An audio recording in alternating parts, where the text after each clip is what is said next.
Good evening. This is Tonight with Tim Modise.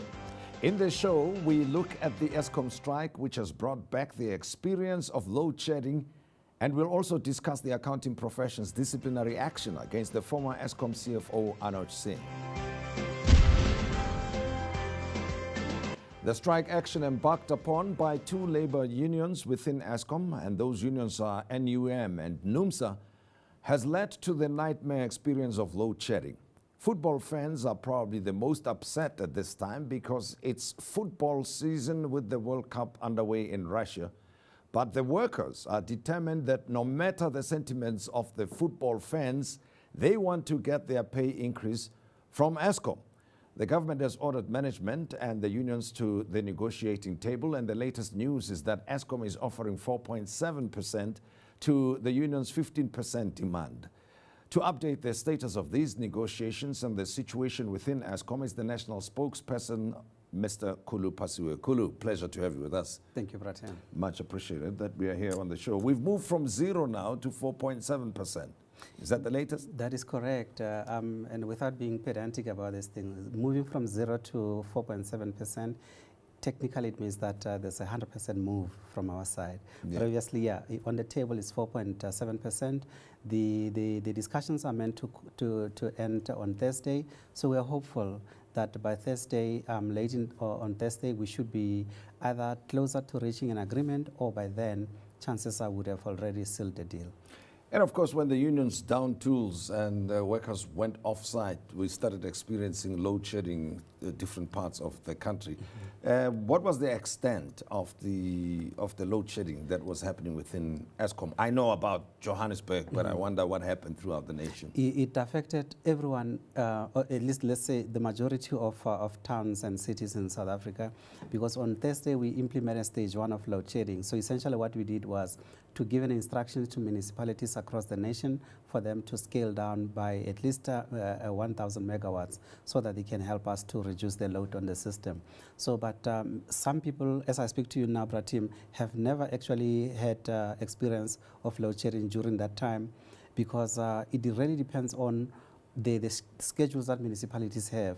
If your schedule was on a Friday and municipality is implementing load shedding on Thursday, clearly you will not be affected. But yes, there were some people who were affected on Friday and Saturday. And on Sunday, things started getting better because many of our people went back to their posts and they started repairing some of the things that were broken or that were offline. And now, right now, as I speak to you, since Sunday up until yesterday, on Tuesday, we didn't have load shedding. So things are beginning to get to normal. Are there any parts of the business that were the worst affected? And I want to include in this question the question about the conduct of some of the workers who are on strike with the destruction or the vandalizing of property. The worst affected areas for us were the power stations, because remember, Bratim, we are dealing here with our own people who know how the system works. So they know where to, I suppose, where to pinch us if you want to make the impact felt. So some of our colleagues went to our power stations and they started stopping trucks that were delivering coal. And if you're running a coal-fired facility, if there's no coal, clearly you can't produce. And they knew exactly what was going on. Then you also had isolated incidents here in Johannesburg where some of our colleagues were going to some of the mini substations and tripping those things off. And there was no power flowing. So clearly all of those things put together had resulted in a very difficult situation for Eskom, resulting in us having to implement stage 2 of load shedding. Stage 2 essentially means that it's a more wider form of load shedding. Stage 1 essentially means that you will be out of power for a minimum of about 4 hours, but with a limited scope in terms of the number of areas that will be affected. But with stage 2, you still have 4 hours of no power, but the number of areas would expand depending on the schedules of municipalities. Now, there is a view that Eskom could have averted the strike. And people are wondering, what did management do all along? And the suspicion is that the unions did not spring a surprise on Eskom. How far back was contact made to start the negotiations, discussions around pay increases? Well, the discussion started around May. I think the first week of May, thereabouts, that's when management started. And what they did at the time, Bratim, was to essentially put the books on the table and say, guys, this is where we are in terms of finances.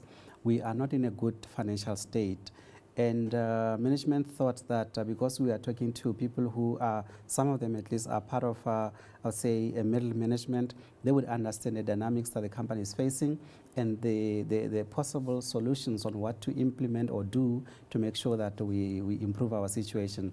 But essentially, it fell flat, that proposal, which is why there was that action, and ultimately the minister asking all the affected parties to come to the table and every one of us to adjust our positions, which is why the unions were saying instead of 15%, they were willing to go down to about 10% or thereabouts. And from our side, we got a mandate from our shareholder, which is the government, to improve our offer, which is what is now on the table, 4.7%. Well, Eskom is relatively a complex business, as much as it's simple on the surface. That one, it's got to generate electricity and transmit and distribute. One could summarize it that way. But it's got to look at how it does its financial planning, isn't it? The input costs, the amounts it pays for coal and other new things, the renewable energy. Now, having spoken to the unions before, NUMSA specifically, I'll gather that one of their issues is the fact that Eskom announced the IPPs and that they're going to cost a lot of money, and this has created an impression in the minds of the workers that the money, the increase that should be going to the workers, is going to fund these independent power producers. Is there any link between the two? The unions are partially correct, but I think what's going to happen or should happen at some point, you need to have government as the shareholder of Eskom, and the unions and Eskom itself, and especially Department of Energy. You need to put them in one room somewhere and have them articulate these things so that there's a broader consensus or at least understanding around the issues. In terms of the 27 projects that we signed recently, the renewable energy projects, some of the union members possibly misunderstood that one. They're saying, because we have signed these 27 projects, therefore the money is going to go there, and they are the reasons why Eskom is having problems. It's far from the truth. The reality of the matter is that those projects, yes, they have been signed, but they are not even on stream yet. They only come into operation in the next 5 years. So around 2022, 2023, that's when they will be coming on stream. So the money that Eskom currently is battling with, if anything, if one has to link it to the IPPs, would be to the other ones that we have signed before. So before the 27 that we currently have, there were 64 others that we had signed previously. And in terms of the money that we had spent, at least in 2017, we spent about 21 billion rand in terms of procuring electricity from the IPPs. But Bratim, it has to be understood that the money that we spend on this one is what government calls a pass-through. A pass-through essentially means that we take our own money, buy from these companies, and then we go to the regulator and say, regulator, I've spent 21 billion rand to procure power from this company. Can I get my money back? And the money that we get is not hard cash in the bank. It's through the form of a tariff adjustment. But the unfortunate situation for Eskom is that although we have shown evidence of how much we have spent over the last 4 years. Last 4 years, we spent 66 billion rand to get this money, these projects through. But unfortunately, the regulator was taken to court. There were delays. That's why we were unable to get our money. Now that we have made an application to get the money, there's a lot of noise around it again. People are saying you are asking for a tariff increase. But I suppose, you know, the other challenge you have as Eskom is that municipalities themselves cannot afford to pay, and those who pay feel that you are taxing them, burdening them more than any parts of the country with the demand. How much was Eskom asking for? 19% tariff increase and so on. And then people turn around and say, but you can't charge us this. You go out of your way for the IPPs and so forth. We're not even using that energy, but you want us to subsidize it up front.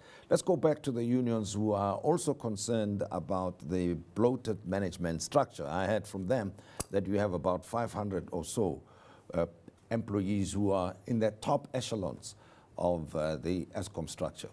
Well, Bratim, yes, they are correct. Eskom's top management is in total around 500 to 600 managers. A matter which has also been raised by the Public Enterprises Minister Pravin Gordhan, saying something has to be done.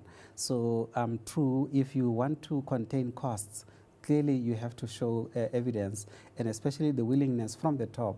So we are hopeful that the people at the top of Eskom will do the right thing, and hopefully by September this year, when our corporate plan has been finalized, it will dictate to us as to how the company will look like at the top, and then the other people, I'm not sure what's going to happen ultimately to them, but it is true, Pratim, we are top heavy. The company has to do something.